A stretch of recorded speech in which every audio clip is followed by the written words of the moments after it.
Wanna see me build the most crazy, insane suspended coaster you'll ever see in your life?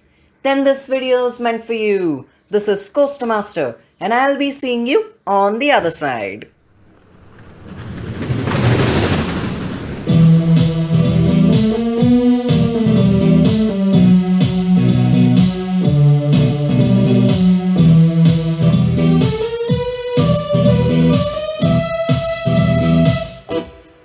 Hi friends, this is Coaster Master here. Welcome to episode 26 of Building an Indoor Theme Park. And initially I wasn't gonna do much interesting stuff in this episode. Initially I just wanted to make some buildings, add some signs, like right now I added a couple of top secret signs. And yeah, that was my plan for today's episode. But then I saw a giant plot of land behind the coasters I just built. So I thought, hey, that's enough space for another roller coaster, isn't it? So that's where the idea started. And then I thought that, hey, a suspended coaster would do good in the space section. And again, considering that the other sections are the miscellaneous section, sorry, not miscellaneous, the unknown section, but trust me, I won't need a suspended coaster there. Then there is the cars section where I certainly wouldn't need the suspended coaster. And then there's a pirate section where I most likely wouldn't need a suspended coaster. So I knew that a suspended coaster would do wonders for this section here. And well, that's what I did. Yeah, in the intro I said that this would be the craziest, most insane suspended coaster you'd ever see in your life. Well, I wasn't kidding, because in the suspended coaster, there are inversions. And I know it sounds crazy because suspended coasters are supposed to be family rides, and even something as large scale as this one is still a family coaster. It still should be a family coaster, but yeah, I decided to add inversions.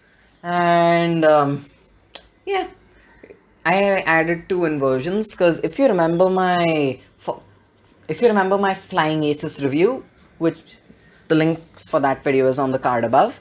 In that video, I mentioned that if there's a strict rule that I follow, and a coaster can only have zero inversions or more than one inversion. Because if it has only one inversion, it usually feels quite out of place.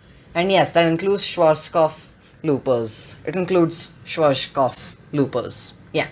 And of course, the Pinfari loopers. I mean, there are many reasons why the Pinfari looper at my home park is the worst coaster I've been on, but yeah, this inversion rule is yet another reason why I absolutely hate that ride. Anyways, talking a bit about this coaster I'm building here.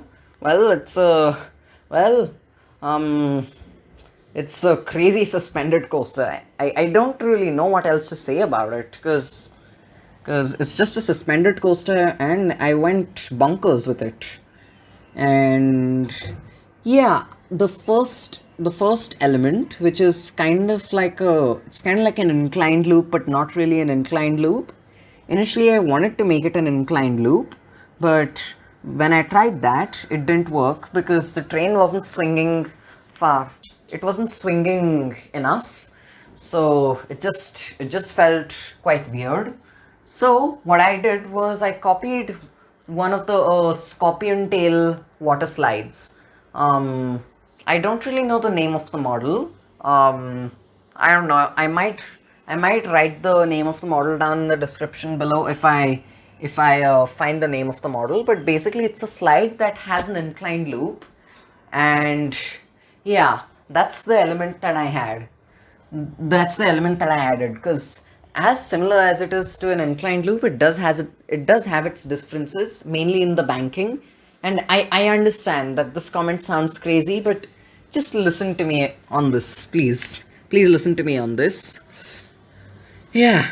See, when a person like me goes on that slide, how should I put this?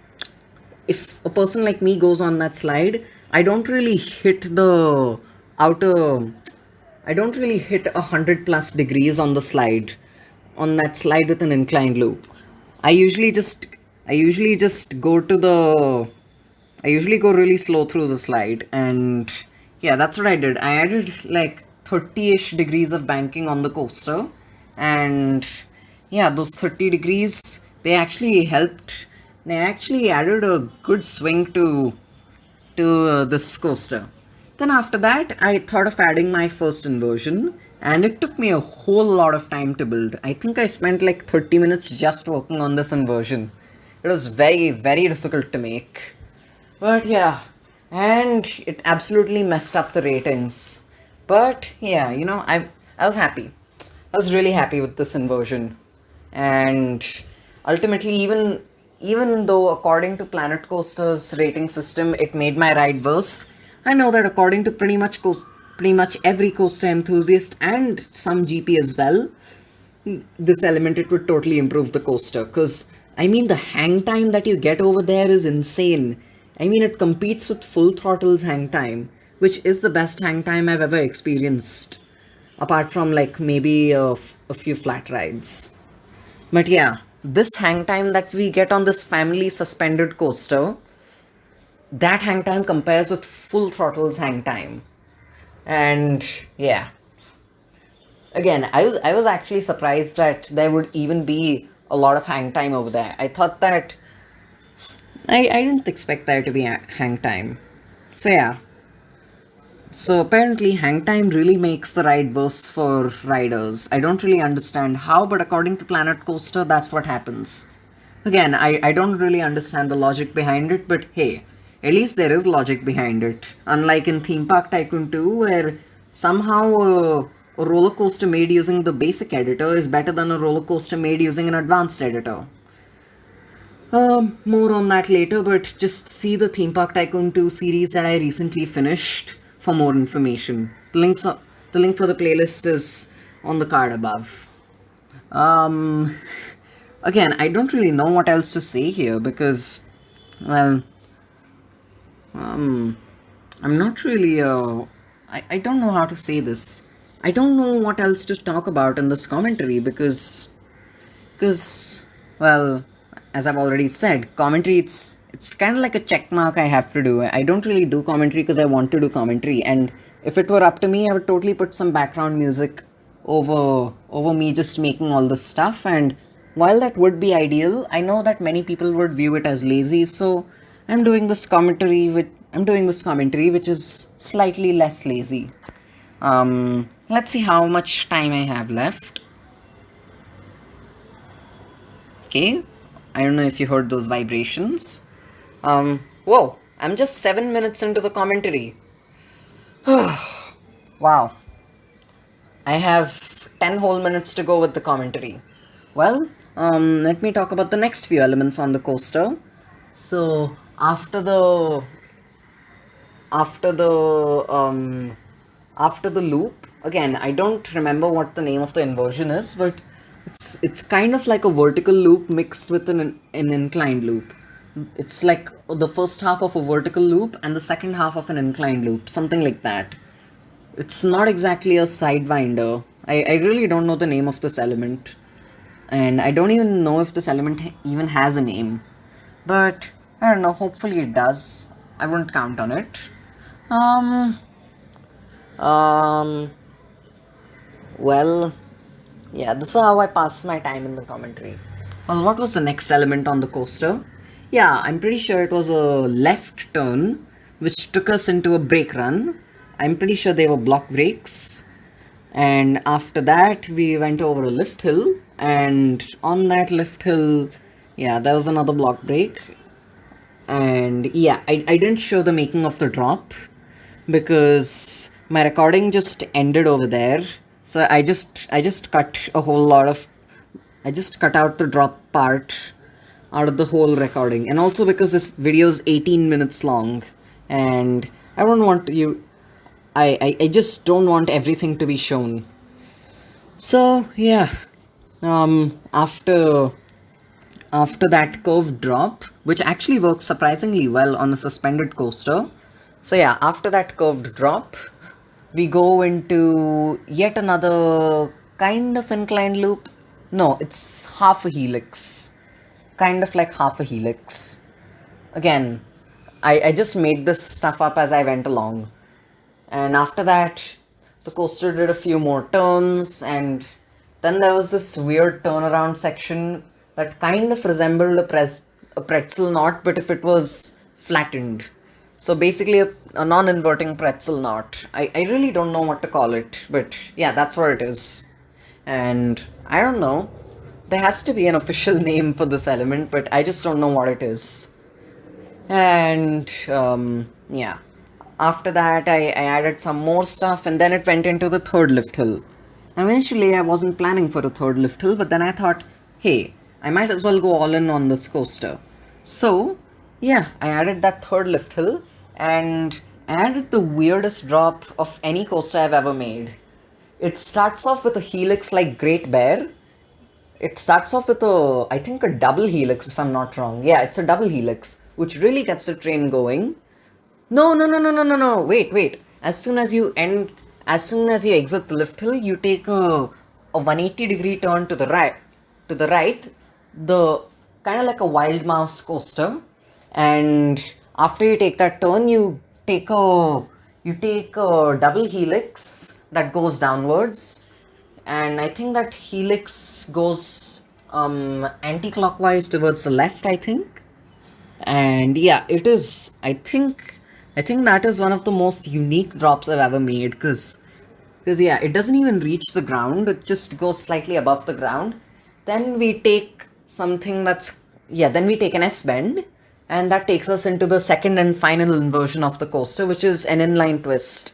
And while an inline twist like this would be an average element on, say, an inverted coaster, on the suspended coaster, the train, it doesn't swing properly, so it just hooks on at 90 degrees.